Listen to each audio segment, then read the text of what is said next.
Salaamullaahi calaykum waraxmatullaahi wabarakaatu. Daawadayaal idil ahaantiin baa meel walbood naga daawataan. Halkani waa Royal TV xarunta aynu ku leenahay magaalada Muqdisho. Daawadayaal waxaad ku soo dhawaataan warka caalamka waxaana idinla diyaara anigoo ah Miira Sheekh Maxamed Kashka. Mudanayaasha golaha baarlamaanka ee dowladda federaalka Soomaaliya ayaa maanta kulankoodii caadiga ah ku yeeshay magaalada Muqdisho. waxaana shir gudoominaya gudoomiyaha baarlamaanka mudane Maxamed Mursal Sheekh Cabdiraxmaan. mudanayaasha baarlamaanka ee dowladda federaalka Soomaaliya ayaa yeeshay kalfadhigii shanaad kulankiisii 25aad kulankan oo ay ka soo qayb galeen 146 xildhibaan.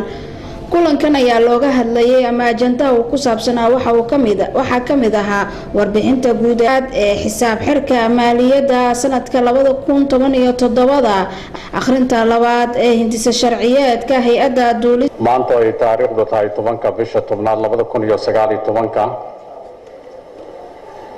kulanka 25aad kooramka waa 146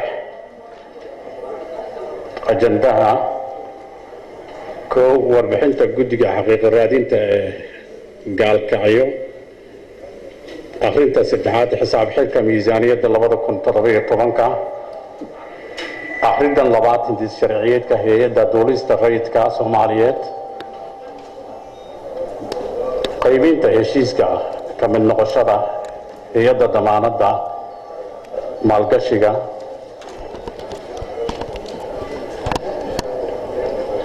ajandaha aan ansixino waa maasantiin guddiga iyagii 13 ahaa ee halkan markii laga dooday 15 bishii hore dhacdo xanuun badan oo ka dhacday gaalkacyo galmudug in loo diray guddigu warbixin baan idin soo qornay waana la qaybiyay wixii u soo qabsoomay ee hawsha uga soo qabsoomay waxa guddiga ku soo biiray guddi kale oo madaxweynaha dowlad goboleedka koonfur galbeed uu magacaabay oo iyaguna 6 ahaa uu hogaaminayay wasiirka cadaaladda xildhibaanana ka tirsanaayeen isimana ku jireen. waxaanu aad iyo aad ugu faraxsannahay in hawshaasi nabad ku soo dhammaatay is-afgarad ku soo dhammaatay heshiis ku soo dhammaatay. sidaa darteed mahad badan waxaan u celinaynaa maamulkii madaxdii maamulka mudug.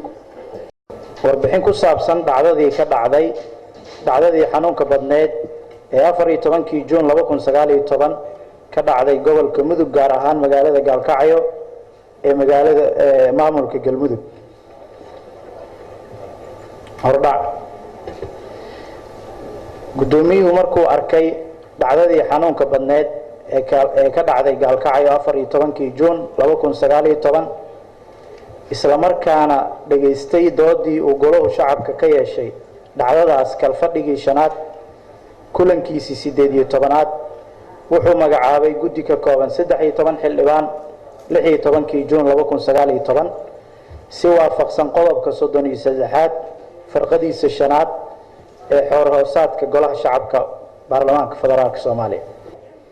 dhacdooyinkan ee argoosiga ku salaysan waxay qayb ka yihiin nabadgelyada xumada Soomaaliya ee raagtay ee soo taxana ku ah taariikhda Soomaaliyeed si ay ku istaagtana Allahu yaclam aan la garanayn.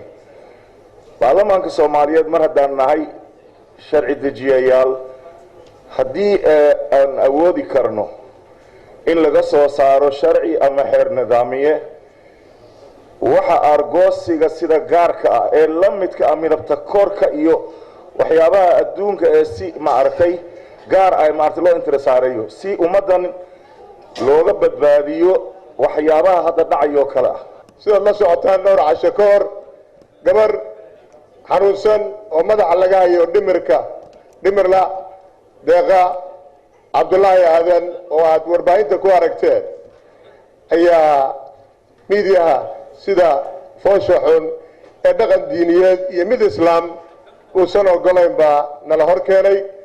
gabar Soomaaliyeed ee inta la soo qaawiyey madaxii iyo timihii laga soo xiiray saraakiishii dawladda gaar ahaan booliiska raggii madaxda u ahaa ay shacabkii hor keeneen iyo miidiyihii iyagoo la xiriirinaya dhacdooyin fool xun wax jira aysan ahayn.